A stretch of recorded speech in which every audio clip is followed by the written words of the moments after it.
दोस्तों, अगर नेपाल की राजनीति में एक ऐसा चेहरा उभर आए जो न दिल्ली से डरता हो न बीजिंग से झुकता हो, अगर वही आदमी नेपाल की कुर्सी पे बैठ जाए तो क्या सवाल उठेगा? क्या भारत की सीमाओं के पास एक दीवार खड़ा हो रहा है? आज हम बात करेंगे नेपाल के उस नेता की जिसने सिस्टम से लड़कर जनता का दिल जीत लिया है। नाम है बेलेन शाह। कुछ लोग कहते हैं ये नेपाल का नया हीरो है, लेकिन कुछ लोग कहते हैं अगर ये आगे बढ़े तो भारत और नेपाल के रिश्ते में भूचाल भी आ सकती है। तो सच क्या है, आज की इस वीडियो में हम समझेंगे। बेलेन शाह कौन है, नेपाल की राजनीति क्यों बदल रही है, भारत को फायदा होगा या नुकसान होगा, और अगर ये प्रधानमंत्री बनते हैं तो क्या होगा। वीडियो अंत तक देखना, क्योंकि आखिरी बात आपको चौंका सकती है। नेपाल की राजनीति कई सालों तक पुराने नेताओं के हाथ में रहे, लेकिन अचानक एक नया नाम आगे आया जो पूरी राजनीति हिला दी। वो नाम है बेलेन शाह की। बेलेन शाह असल में इंजीनियर है, रेपर है और सिस्टम के खिलाफ बोलने वाले एक युवा नेता भी है। जब उन्होंने काठमांडू के मेयर का चुनाव लड़ा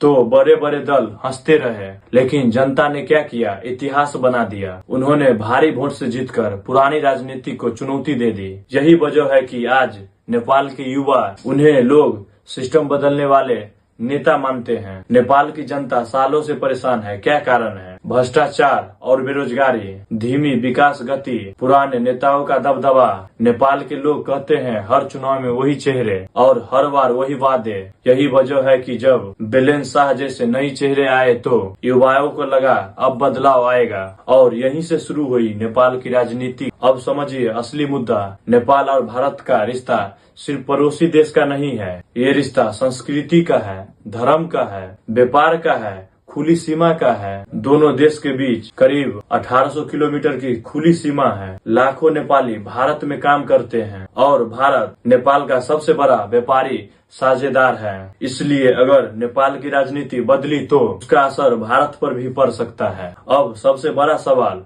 क्या बेलेन शाह भारत विरोधी हैं? सच यो है कि उन्होंने कभी खुलकर भारत विरोधी राजनीतिक नहीं की, लेकिन उन्होंने हमेशा यह कहा कि नेपाल को स्वतंत्र विदेश नीति चाहिए। मतलब क्या, नेपाल को किसी एक देश पे निर्भर नहीं होना चाहिए। लेकिन कुछ लोग को डर भी लगता है, क्योंकि इसका मतलब यह भी हो सकता है कि नेपाल कभी कभी भारत से अलग रास्ते चुने। नेपाल की राजनीतिक में एक और ताकत है, वो है चाइना। पिछले कुछ सालों में चीन ने नेपाल में बहुत निवेश किया है, जैसे सड़कें, रेल प्रोजेक्ट, सब चीन में पैसा लगा रहा है। यही कारण है कि भारत को डर लगता है कि नेपाल कहीं चीन से ज्यादा करीब न चल जाए।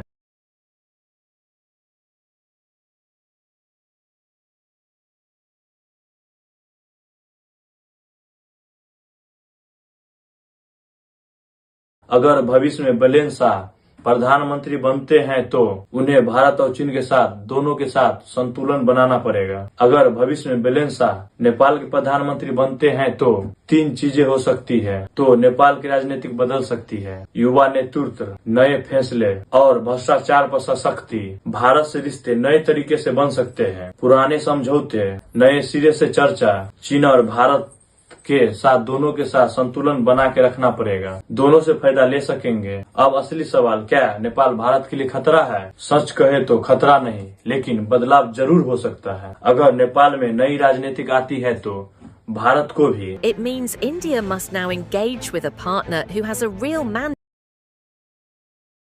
नई रणनीति बनानी होगी, क्योंकि नेपाल अब पुराने तरीके से राजनीतिक नहीं करेगा।